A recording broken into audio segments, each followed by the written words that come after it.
Muy seguido nos acercamos a Dios buscando favores. Tenemos que dejarnos tocar el corazón para aprender a buscarlo en humildad y reconocimiento. Vamos a orar. Padre, perdónanos, Señor, porque muchas veces caminamos con un corazón erguido, soberbio, que ni nosotros mismos reconocemos. Muchas veces, Señor, nos olvidamos de la mansedumbre y de la humildad de tu Hijo.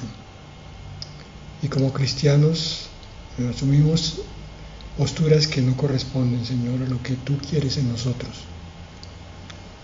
Pero no solo eso, Padre, sino que hay muchos pecados en el corazón de tu pueblo. Hay muchas cosas que hay que confesarte, Señor, para que la presencia tuya sea viva, sea permanente, Señor, y sea poderosa. Ayúdanos, Señor, a través de la palabra hoy, a mirar y reconocer qué es lo que necesitamos cambiar, a través de la obra de tu Espíritu Santo, porque nosotros no podemos santificarnos a nosotros mismos, sino que es una acción entre los dos, tu Espíritu y nosotros. Vamos a mirar lo que tu siervo David nos enseña en uno de los salmos. Abre nuestro corazón, Padre. Vuélvenos humildes para tu palabra, humildes para tu enseñanza y humildes para vivirla. En el nombre de Jesús. Amén. El Salmo 51 de David tiene una historia en el trasfondo que es bastante dramática. David fue un gran siervo del Señor, tanto que es llamado un corazón conforme al de Dios. Sin embargo, David, como nosotros, pecó. Y uno de esos pecados fue el conocidísimo evento que tuvo que ver con el hecho de que él buscara a una mujer que estaba casada con un soldado suyo. Y después de enviarlo a combatir en la zona más peligrosa para que muriera, se queda entonces con su mujer cometiendo múltiples pecados, entre otros el adulterio y el homicidio. Entonces recibe la visita del profeta Natán, que a todas luces lo hace caer en cuenta de la magnitud de su pecado. No que él no tuviera conciencia, no que David no conociera la clase de pecado que había hecho, pero era necesaria la confrontación para que el orgullo y la resistencia del corazón de David cayera por el suelo y entonces pidiera perdón. Y su petición de perdón y su reconocimiento de ese pecado y la necesidad de que Dios lo mire de otra manera está plasmada plenamente en el Salmo 51. Ahora, este salmo debe servir al pueblo de Dios, a la iglesia de hoy día, que está tan llena de velos en los ojos, donde muchas cosas que el mundo llama malas para la iglesia deberían ser buenas, pero que al revés, muchas cosas que el mundo llama buenas, la iglesia necesariamente tiene que mirarlas como malas. Sin embargo, muchos en la iglesia están tomando cosas del mundo y se justifican, y como ven el ejemplo afuera, a veces incluso traen y contaminan la iglesia. Y la predicación sobre el pecado es una predicación odiosa, una predicación incómoda. Es una predicación que no es bien recibida por muchos de estos cristianos que tienen una distorsión con respecto a lo que el Señor dice que es pecado. El Salmo 51, sin nombrar directamente pecados, muestra lo que debemos hacer con respecto a nuestra vida. Vamos a leerlo.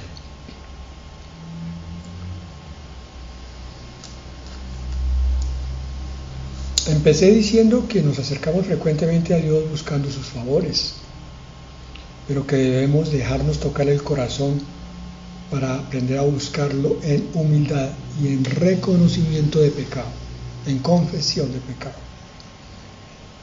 Versículo 1 del Salmo 51. Ten piedad de mí, oh Dios, conforme a tu misericordia, conforme a lo inmenso de tu compasión, borra mis transgresiones. Lávame por completo de mi maldad y límpiame de mi pecado.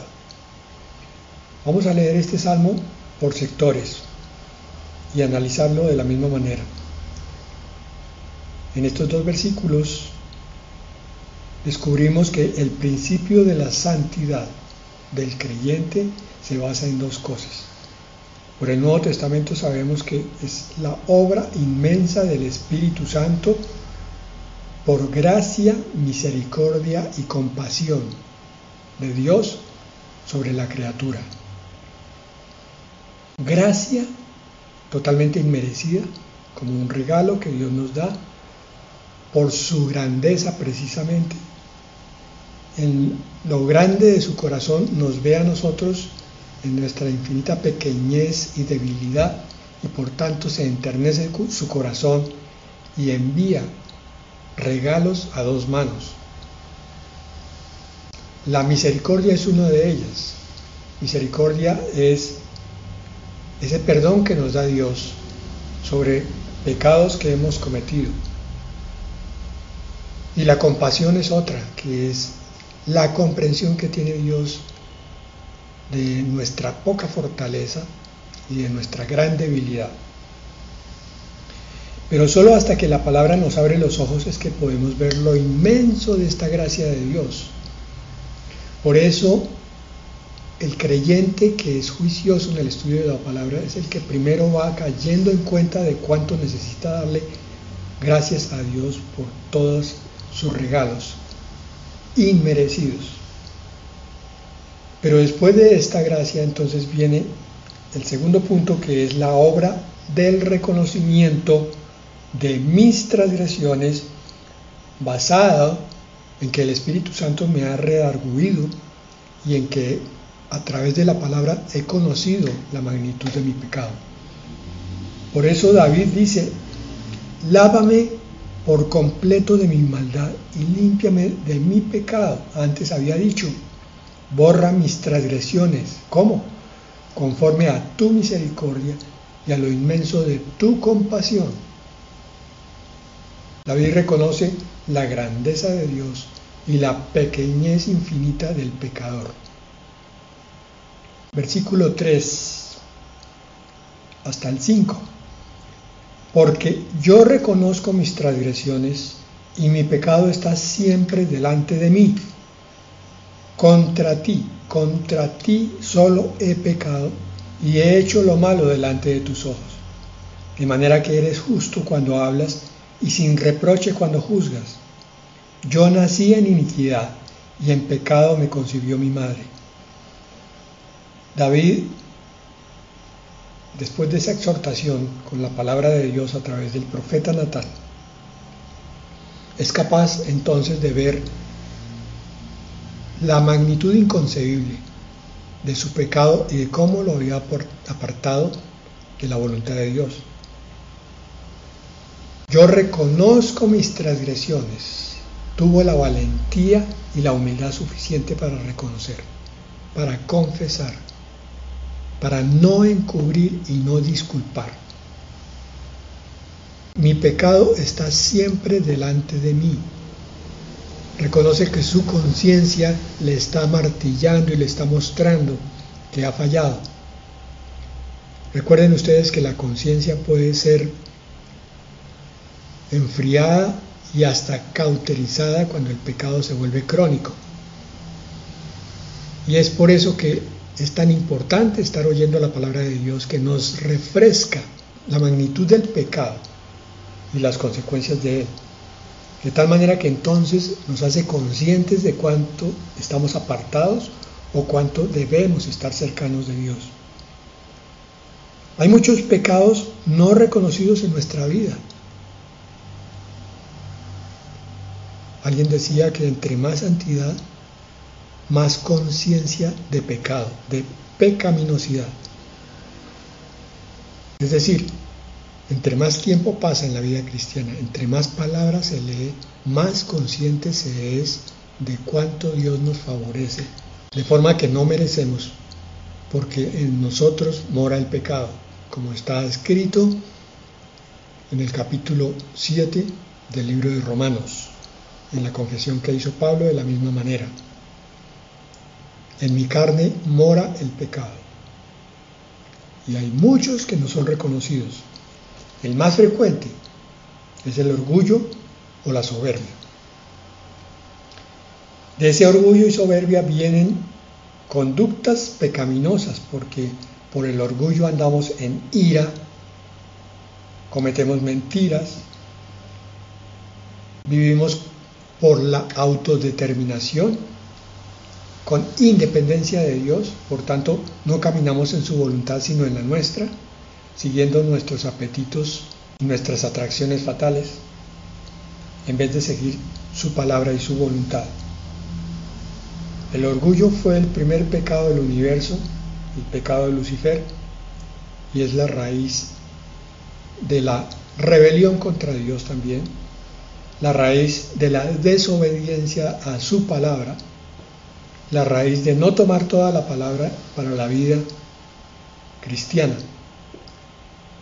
En fin, la raíz de muchísimas cosas. Por tanto, deberíamos andar con los ojos bien abiertos para descubrir la más mínima cantidad de orgullo o soberbia en nuestra vida.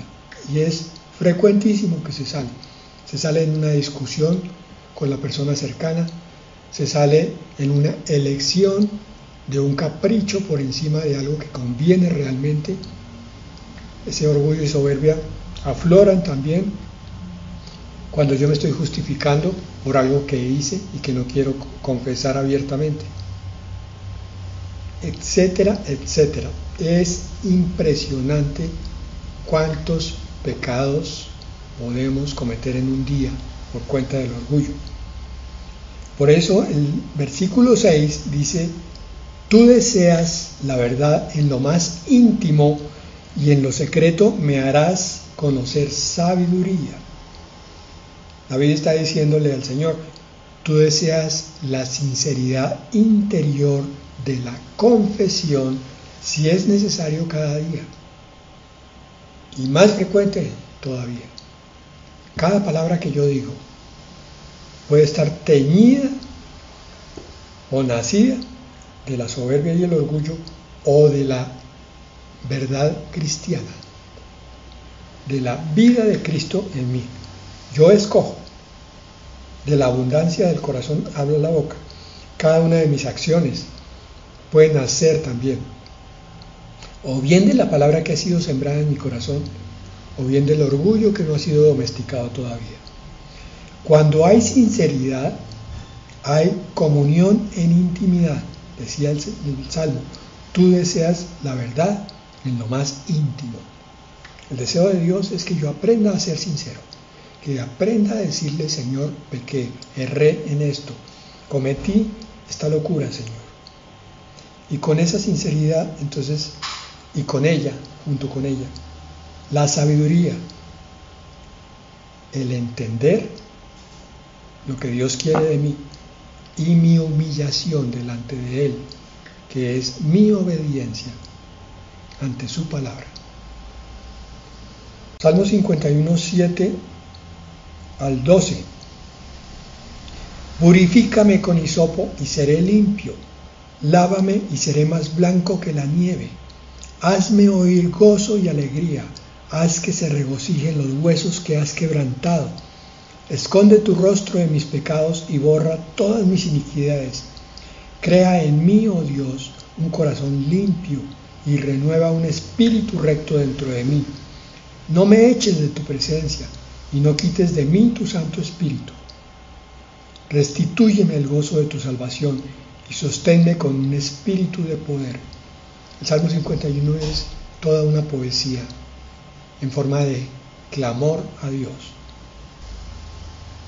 Aquí David se postra delante del Señor, pero levanta su corazón en un gemido, en un reconocimiento de cuánta necesidad tiene de que Dios toque su vida y lo restituya a lo que él ya había conocido de Dios, Hermanos, esto es algo que solamente puede comprender el que ya lo ha vivido. Cuando uno ha sentido la presencia de Dios dentro de sí y alrededor de sí, cuando uno ha sentido el gozo de la vida cristiana, cuando uno ha sentido la compañía íntima del Salvador, cuando uno ha vivido varios días en confesión sincera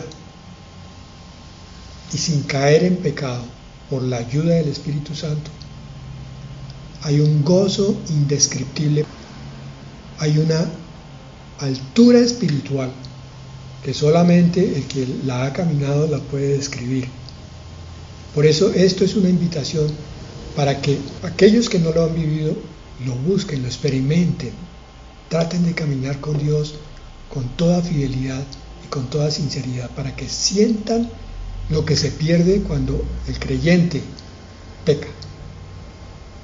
Cuando ya ha sido levantado y vuelve a caer, es un dolor tan profundo, es una tristeza, una congoja, que está plasmada aquí en estos versículos del 7 al 12. Hazme oír gozo y alegría, dice, haz que se regocijen los huesos que has quebrantado. David está describiendo el efecto incluso físico del pecado, el dolor corporal que puede acompañar un pecado repetido, el envejecimiento prematuro. Ustedes lo saben, lo han oído, enfermedades que tienen que ver con la falta de perdón, con la amargura interior, como la depresión psiquiátrica, pero también el cáncer y la artritis, está comprobado médicamente, son huesos quebrantados por el pecado. Y David sigue pidiendo aquí para que el Señor esconda su rostro de sus pecados, de los de David, y borre sus iniquidades y cree en él un corazón limpio nuevamente y un espíritu recto, renovado por el Espíritu Santo. Aunque en el Antiguo Testamento no se conocía la doctrina del Espíritu Santo, los judíos no la reconocen, y mucho menos la doctrina de un Salvador, Hijo de Dios, porque no había venido todavía al mundo, David tuvo conocimiento en el Espíritu de esas grandes verdades y él las plasma. Renueva un espíritu recto dentro de mí. Lo dice en el versículo 11, no me eches de tu presencia y no quites de mí tu Santo Espíritu. La presencia del Espíritu Santo en la vida del creyente. El gozo de tu salvación. Son peticiones que David hace con toda la necesidad, porque él gozó de una cercanía inmensa con Dios, y lo vemos en muchos de sus salmos. En otros momentos clamó con necesidad a un Dios que le respondió, pero en otros, como este, él se humilla en reconocimiento de tres cosas inmensas. Primero, la grandeza, la bondad y la belleza de ese Dios cercano a él y a todo creyente. Segundo, otra cosa inmensa, la pequeñez, la mezquindad y el inmerecimiento, la falta de merecimiento del ser humano, tan débil que cualquier cosa lo hace caer si no está con Dios. Y tercero, la necesidad total de la presencia de Dios en la vida de David y la del creyente, de su gozo y su poder, que se disminuyen con el pecado, pero se manifiestan más fuertemente con la limpieza interior. La vida espiritual puede ser un sube y baja. Cuando hay pecado, se baja en muchos aspectos interiores, que puede que no sean muy visibles exteriormente, pero cuando se está caminando en la voluntad de Dios, entonces empieza otra vez a crecer ese interior, ese gozo, esa santidad, esa plenitud, esa esperanza, esa paz de Dios. Versículos 13 al 15. Entonces enseñaré a los transgresores tus caminos, y los pecadores se convertirán a ti. Líbrame de delitos de sangre, oh Dios, Dios de mi salvación, Entonces mi lengua cantará con gozo tu justicia. Abre mis labios, oh Señor, para que mi boca anuncie tu alabanza. Aquí David está diciendo prácticamente esto. Entonces, Señor, si tú me perdonas, si yo puedo ver tu bondad, tu piedad, podré mostrar a otro, Señor, tu generosidad. Podré darles testimonio, podré mostrarles lo que primero me mostraste a mí, tu grandeza, Señor, tu misericordia. Es como si David estuviera diciendo, uno siempre enseña mejor lo que ha vivido en carne propia. Ahora, Señor, que he pecado, que he caído hasta lo más hondo, ahora puedo entender al pecador que está a mi lado. Puedo entender a mi hijo, a mi esposa, a mi vecino, al cristiano que cae y también al inconverso. Y por tanto, aumenta de tu misericordia, aumenta mi misericordia por ellos. Me vuelvo más generoso, más tolerante, más comprensivo, porque tú me perdonas, Señor, porque tú me muestras tu amor. Entonces yo tengo que mostrarles a ellos tu amor a través de mi amor, tu perdón a través de mi perdón. Es tan grande el gozo, dice David, de conocer tus caminos, que te alabo desde lo más interno. Hermano, la alabanza puede ser de dos clases. Una alabanza vacía, externa, pero otra es la alabanza surgida del corazón que conoce, el corazón que ha estado en la presencia de Dios, el corazón que ha sentido esa gracia derramada. Ese es un corazón que está palpitante y anhelante de cantar las grandezas de Dios. Ese es un corazón que alaba con las manos espontáneamente, que alaba con la boca, que alaba con la vida, porque es conocedor de la inmensidad del Dios Todopoderoso. Versículos 16 al 19. Porque tú no te deleitas en sacrificio, de lo contrario yo lo ofrecería. No te agrada el holocausto. Los sacrificios de Dios son el espíritu contrito. Al corazón contrito y humillado, oh Dios, no despreciarás. Haz bien con tu benevolencia a Sión, edifica los muros de Jerusalén. Entonces te agradarán los sacrificios de justicia, el holocausto y el sacrificio perfecto. Entonces se ofrecerán novillos sobre su altar. David está cantando aquí que Dios no busca que se le hagan rituales y obras externas, vacías, mientras el corazón está en pecado. Desde el punto de vista de la palabra, eso es hipocresía. Oraciones, alabanzas, sacrificios, cultos que no tienen nada que ver con la sinceridad del corazón. Ese es el culto de Caín. Lo que él quiere es ver un corazón humillado, reconociendo su pequeñez y necesidad de transformación interior.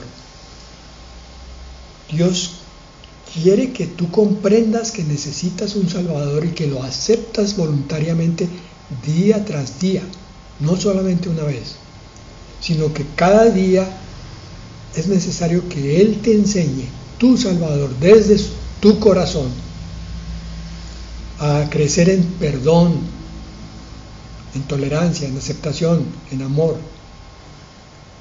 Pero ese corazón sincero es el único que es capaz de ofrecer el trono para el Hijo de Dios, donde se siente realmente a enseñar lo que es la vida espiritual. El corazón mentiroso, el corazón que se autojustifica, se disculpa, el que le echa la culpa a los demás, es un corazón que no tiene un trono para Dios, tiene un trono para sí mismo, para su egoísmo, para esas justificaciones precisamente, para quedar siempre bien Él. Por tanto, allí no puede morar el Señor. Y Dios está cansado de ver sacrificios en el Antiguo Testamento y oraciones y cultos en el Nuevo Testamento con hipocresía, con falta de humillación delante de Dios. Él está buscando varones y mujeres que se postren delante de Él en humildad, reconociendo, nuevamente estoy diciéndolo, la pequeñez y el pecado, por un lado, pero por otro, reconociendo la grandeza y la inmensidad de la gracia y de la bondad de un Dios que siempre está dispuesto a transformar a través del arrepentimiento. La iglesia del Señor del siglo XXI necesita arrepentirse. La iglesia del Señor del siglo XXI necesita humildad, necesita un corazón transparente para Dios. Es lo que David está diciendo al final. Entonces, Señor, te agradarán los sacrificios que se ofrezcan en tu altar, cuando haya corazones contritos y humillados delante de ti. Hermano, hermana, un día toda rodilla se doblará y toda lengua confesará que Jesucristo es el Señor. Doblarse y confesar significa reconocerlo como lo que es. Y eso está faltando en la iglesia hoy en día. Jesucristo es el Señor. Jesucristo es tu Salvador y tu Señor. Reconócelo, póstrate, confiesa y mira su grandeza y su belleza que quiere derramar continuamente desde tu corazón, llevarte a una vida que tú no conoces o que quizás has perdido si has caído en pecado. David fue restaurado.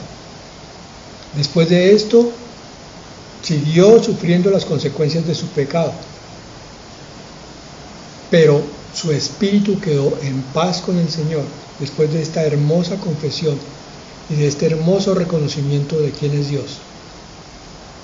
David continuó en su comunión con Dios a partir de este momento, después de ese pecado tan grande. Y nosotros debemos aprender esa lección de él, de cómo mantenernos a la altura que Dios quiere, a través de nuestra humildad, de nuestra humillación constante. Vamos a orar por eso. Padre, confesamos, Señor, que hemos pecado, que hay muchas cosas que están guardadas en nuestro corazón, que hay, Señor, indolencia, que hay pereza, que hay falta de compromiso, porque hay pecados que están al control de nuestro corazón, Señor. Pero queremos hoy entregarnos a ti. Queremos hoy pedirte perdón por nuestros pecados. El primero de todos, el orgullo. La soberbia, Señor, que nos hacen justificarnos, que nos hacen pensar que no somos tan malos, que nos ponen a veces en competencia con tu voluntad. No queremos más, Señor, ese orgullo. Queremos andar humildes, ligeros, livianos, sin cargas interiores. Porque el pecado es como un peso dentro del corazón. Pero andar contigo, Señor, es libertad. Es reino de los cielos aquí. Padre, límpianos, Señor, sánanos, restáuranos a ti. Déjanos conocer, como decía David, el gozo de tu salvación. Y danos el espíritu recto y el corazón justo que tú quieres. Nos humillamos, Señor. Nos postramos delante de tu grandeza. Reconocemos que esta palabra es verdad. Decimos amén, Señor. Y no nos resistimos a ella. En el nombre de Jesús. Amén.